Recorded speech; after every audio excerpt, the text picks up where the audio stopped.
Bonjour à tous, j'espère que vous allez bien. Je suis ravie de vous retrouver dans un update lecture. Cet update lecture sera composé de 5 romans, 3 relectures et 2 nouvelles lectures si je puis dire.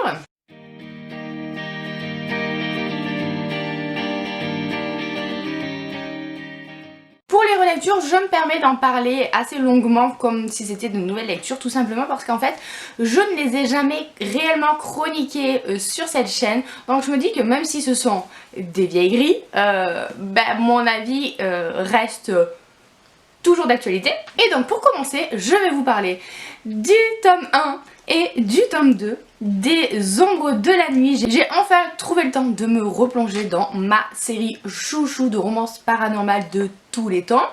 Si c'est pas d'ailleurs ma série chouchou de tous les temps de manière générale. C'est super dur à dire ma série chouchou, ça fait 3 fois que je refais ce passage. Et j'ai pas mal de choses à vous en dire parce que je trouve que ça peut être intéressant de comparer ce dont je me rappelle avec mon avis aujourd'hui, 10 ans après, avec mon œil de lectrice un petit peu plus âgé. Mais pour vous parler de ce tome là, donc le premier tome, je vais faire tome par tome, ça sera plus simple. Le premier tome, c'est vraiment l'entrée dans l'univers de manière hyper brute, puisqu'on va suivre Lachlan qui est le roi des loups-garous, et il va être enchaîné en fait par les vampires qui sont le clan rival, ennemi, blablabla. Et un jour il va sentir que son âme sœur est juste au-dessus de sa tête dans sa prison, dans les catacombes de Paris. Voilà. En fait, dans le monde de Cresse l'école, les créatures fantastiques, la plupart, ont une âme sœur désignée. Et cette âme sœur, c'est vraiment la personne qui est faite pour eux. Et ils ne peuvent pas combattre leur instinct, il faut absolument qu'ils soient auprès de cette personne-là. Et donc du coup, il va arriver à se délivrer pour aller la rejoindre. Sauf que c'est une hybride. Emmaline est à moitié Valkyrie et à moitié vampire. Et donc il va à moitié la kidnapper pour être avec elle, parce qu'en fait ça fait des années et des années qu'il se fait torturer, il est un petit peu fou, c'est la bête en lui qui parle à ce moment-là. Et j'ai adoré replonger dans cet univers là, même si pour le coup, avec mon œil un peu plus expert on va dire, c'est là où je voulais en venir, il y a certains passages qui je me suis dit c'est saut 2009, je sais pas si vous voyez ce que je veux dire, je crois que ça a été écrit en 2007 d'ailleurs. Il y a des choses qui aujourd'hui je pense ne passeraient plus trop en romance, la manière dont le personnage va un petit peu se ruer sur l'héroïne, ça fait un peu... Tu te dis ouh là là, dis donc ça y va un petit peu fort là. Mais au fur et à mesure ce que j'aime c'est que malgré certains passages, donc je vous dis qu'ils datent un petit peu, je pense qu'ils passeraient plus trop à l'heure actuelle, mais qu'on prend quand même avec... si on prend un peu de recul, voilà, c'est pas non plus choquant, je vous rassure, hein. Mais malgré tout ça, ce que j'adore, c'est que les personnages, ils vont vachement s'aider mutuellement, ils vont vachement arriver à s'émanciper l'un grâce à l'autre, malgré le fait qu'ils sont un petit peu enchaînés l'un à l'autre par cette histoire, je vous dis, d'âme sœur.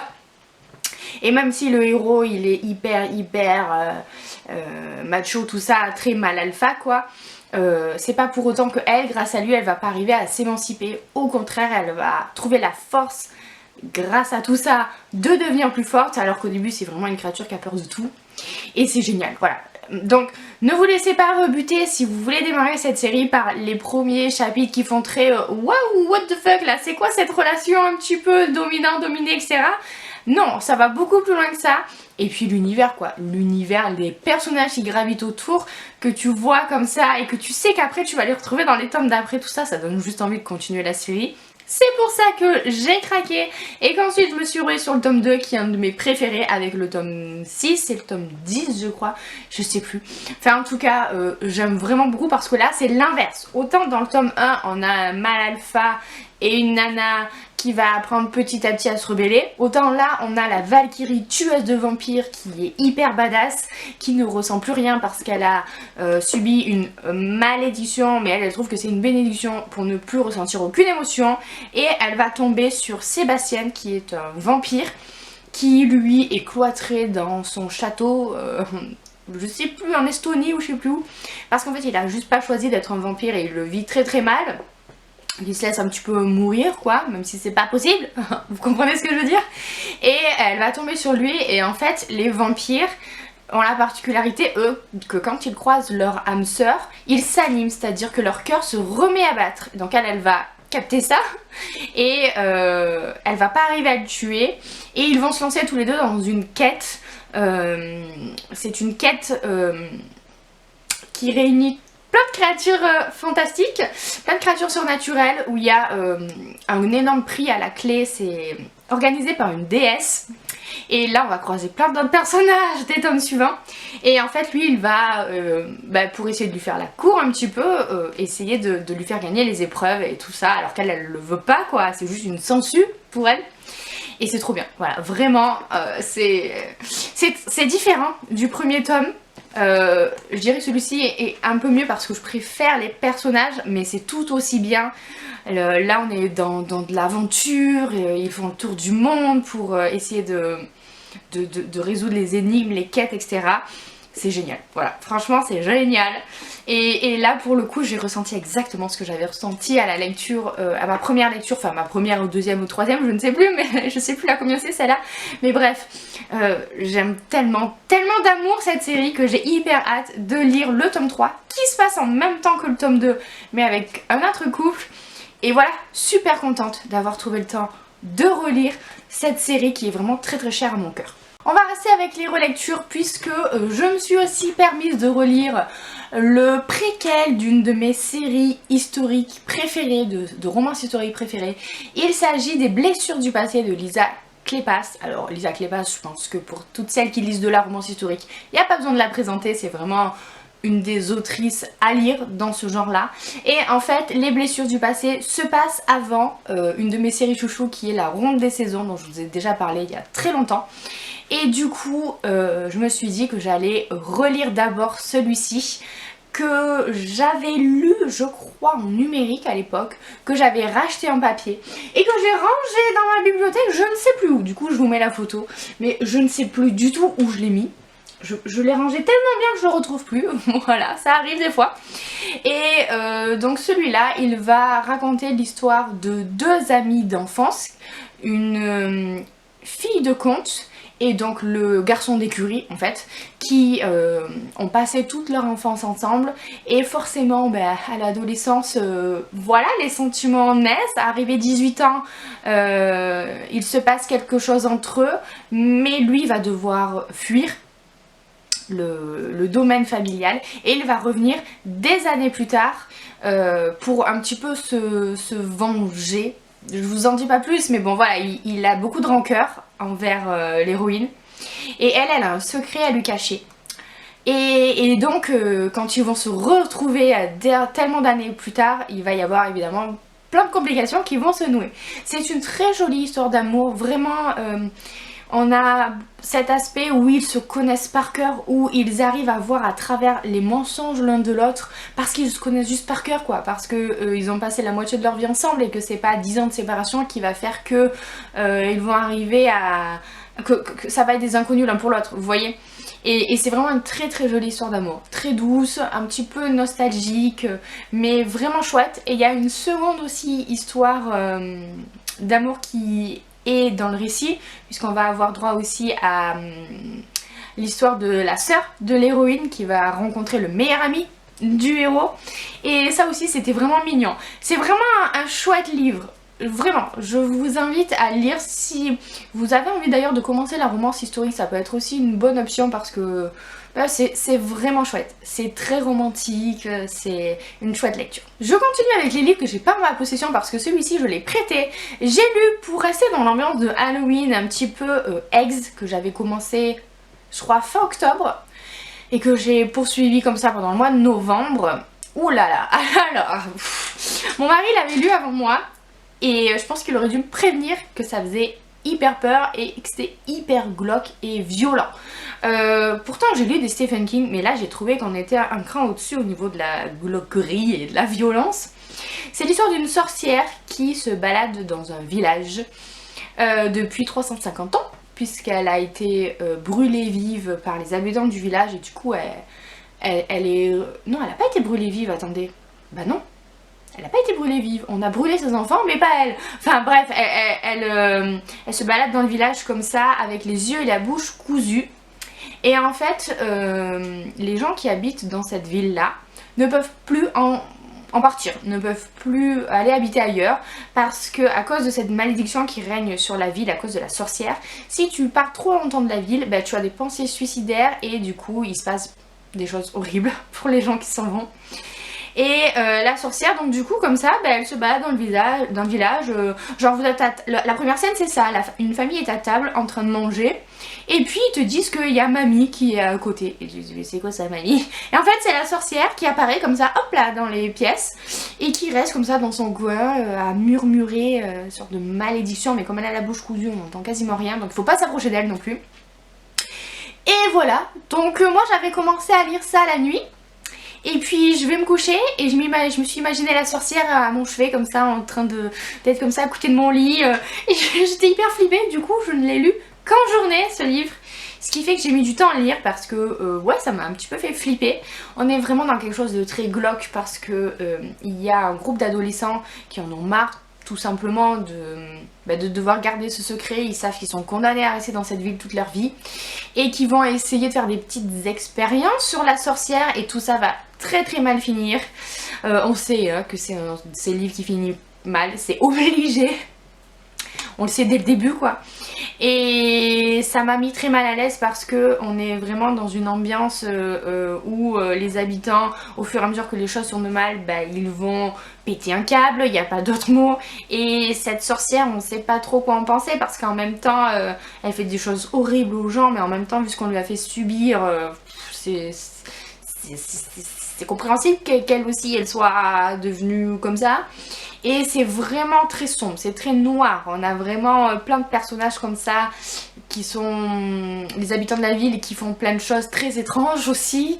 Et voilà, je vous avoue que c'est le livre que tu lis en mode oh là là mais qu'est-ce qui va arriver? Et c'est de pire en pire, c'est l'escalade. Et j'avais envie de savoir quand même la suite, hein. Mais quand j'ai fini ce roman, j'étais très mal à l'aise. Parce que... c'est, je vous dis, assez violent, hein. Franchement, c'est vraiment pas à mettre entre toutes les mains. Si vous aimez les histoires sombres, c'est pour vous. Et cette fin, bon, cette fin qui divise les gens. Mon chéri m'a dit, tu vas voir, moi j'ai été vachement déçue de la fin. Et quand j'en ai parlé sur Insta, j'ai eu pas mal de retours comme ça de votre part, de personnes qui ont juste tout simplement pas compris la fin. Moi j'imaginais une fin comme ça. Sincèrement, je voyais pas d'autres genre de fin. Je voyais pas une fin aussi violente, mais je voyais une fin comme ça. Et j'ai compris à ma sauce. Donc si vous avez envie d'en discuter, n'hésitez pas à venir me voir pour qu'on en discute, pour savoir ce que vous avez compris de la fin. Mais voilà, un livre qui m'a... mis un petit peu l'estomac en vrac. Attention, c'est un très bon livre, hein. Franchement, si vous aimez le genre, je pense que vous allez vous régaler. C'est juste que moi, ça m'a complètement sorti de ma zone de confort. J'essaye, hein, comme ça, vous savez, de lire des livres de plus en plus sombres pour éviter de lire toujours les mêmes petites romances toutes mignonnes. Mais là, voilà, ça envoie du pâté, quoi. Et enfin pour terminer, celle-ci c'est une romance mais pas du tout mignonne, enfin pas trop. Il s'agit de Dirty Devil de L.J. Chen. C'est un service presse, alors je m'excuse de son état. Ce livre, je vous en ai parlé sur Instagram aussi, il y a une histoire en fait derrière l'état de ce livre, c'est juste que j'étais en train de me promener dans la forêt et j'ai voulu faire une photo Instagram, n'est-ce pas? Et donc j'ai posé ce roman debout comme ça sur la tranche sur un ponton où il y avait un tout petit ruisseau qui coulait en dessous. Et je prends la photo et puis je m'approche pour le récupérer et je dis à mon mari oh purée faut que je fasse gaffe pour pas qu'il tombe et bim le bouquin tombe dans l'eau. Donc du coup le temps qu'on le récupère bah, il a été complètement trempé et j'ai mis 1000 ans à le faire sécher, donc c'est pour ça que je vous en parle que maintenant parce que du coup j'attendais qu'il sèche parce que j'étais en train de le lire mais j'attendais qu'il sèche pour pouvoir le reprendre. D'où son état déplorable. Je sais, je suis désolée, je m'excuse pour les gens qui sont âmes sensibles par rapport au livre, mais j'ai réussi finalement à le lire. Ça va être l'histoire de deux ados, Daria et Pen. Alors Daria est la fille d'un des héros de la série mère de L.J. Chen, donc c'est la série Sinners que j'avais beaucoup aimé. C'est pour ça que je me suis dit trop bien, ça parle des enfants, je vais la lire. et j'ai bien aimé, mais sans plus. Je vous avoue, je ressors un petit peu mitigée de cette lecture. En fait, je trouve qu'il y a un énorme contraste entre la série mère qui parle d'adultes, mais qui pourtant est beaucoup moins sombre que cette série-ci qui parle d'ados, mais ce sont des ados tellement blasés qui vivent dans un milieu hyper aisé qu'on a plein de dérives comme ça, et bah du coup c'est un petit peu sombre, enfin sombre, c'est un petit peu, ouais, un univers hyper blasé et j'ai moins accroché au personnage, tout simplement. Daria, c'est la princesse du lycée de riches, c'est la capitaine des pom-pom girls, tout ça, la peste de service quoi, qui lutte bec et ongle pour garder son trône, on va dire ça comme ça. Et elle est malgré elle, on va dire, amoureuse de Penn qui lui est un garçon du lycée rival pauvre par contre, au lycée de Daria, parce qu'on parle beaucoup de football américain. Et donc lui c'est le joueur de foot quoi, du lycée rival, et c'est le frère jumeau de sa rivale, son ancienne rivale. À elle. C'est un peu compliqué, je vais essayer de vous expliquer le début. En fait Daria, sa mère est prof de danse, et Daria elle a l'impression de toujours décevoir sa mère qui est très importante dans le livre, et qui reporte son affection, enfin elle a l'impression en tout cas, sur une jeune fille qui est pauvre et qui est hyper douée par contre en danse, et cette jeune fille a un frère qui est Penn. Et Daria va faire une crasse à cette jeune fille, et Penn va lui en vouloir pour ça, et donc des années plus tard en fait il va se retrouver mis à la porte par son beau-père, et il va aller vivre chez Daria puisque sa mère qui s'occupait de sa sœur va aussi s'occuper de lui. Bref, je vous ai un petit peu simplifié les choses parce que je veux pas trop vous en dévoiler, et ils vont bien sûr avoir beaucoup de mal à cohabiter ensemble. En fait j'ai pas accroché plus que ça au personnage de Daria, qui m'a insupportée plus qu'autre chose, même si je peux comprendre qu'elle soit pas bien dans sa peau, et ça c'était intéressant de voir qu'une jeune fille qui a tout, qui est hyper populaire, qui est belle, etc. peut avoir des blessures profondes à cause des rapports qu'elle peut avoir dans sa famille. Donc ça c'était très intéressant, le côté familial, le côté avec sa mère qu'elle n'arrive jamais à satisfaire, enfin c'est l'impression qu'elle a. C'était vraiment bien fait, j'ai trouvé. Mais voilà, j'ai un peu une mal à accrocher à Daria. J'ai préféré Penn, qui est vraiment un garçon écorché vif, qui essaye de s'en sortir malgré tout, qui jamais ne se plaint, mais qui galère. Alors il est vraiment très brut de décoffrage, et il y a plein de choses qui vont pas. Mais au final, j'ai trouvé que c'était lui le plus innocent et le plus pur de la bande, on va dire, parce qu'il fait tout pour s'en sortir, et que pour autant il essaye d'éviter un maximum de blesser les gens, et c'est ce que j'ai aimé. Voilà, j'ai bien aimé leur relation à tous les deux, qui est faite d'amour et de haine forcément, même si je pense qu'elle a un petit peu trop traîné en longueur. Voilà, donc c'est un bon bouquin, si vous aimez les new adultes ça peut vous plaire. C'est vraiment à cheval entre du young adulte et du new adulte. Seulement on a des scènes assez osées qui sont décrites, donc c'est pour ça que je parle de new adulte, même si les héros ont à peine 18 ans. Si vous aimez l'histoire qui se passe dans les milieux huppés, un petit peu à la Gossip Girl, vous voyez, mais en mode relation passionnelle déchirante, ça peut vous plaire. Moi je vous dis, par rapport à la série mère, j'ai été un tout petit peu déçue, donc j'en ressors un petit peu mitigée. Je suis d'ailleurs pas sûre de lire la suite, parce qu'il y a un tome 2 et un tome 3 sur les autres enfants des autres héros, sur les copains en fait de Daria. Je suis pas sûre de lire, voilà, j'attends de voir un petit peu sortir d'autres avis pour me décider. Voilà donc pour mon update lecture, j'espère que cette vidéo vous a plu. Si c'est le cas, n'hésitez pas à me le dire, n'hésitez pas à me dire aussi vous ce que vous avez lu dernièrement, ou si vous avez lu ces livres là, ce que vous en avez pensé. Et sur ce, moi je vous laisse, je vous fais plein de bisous, je vous souhaite de très belles lectures à venir, et à bientôt dans une prochaine vidéo.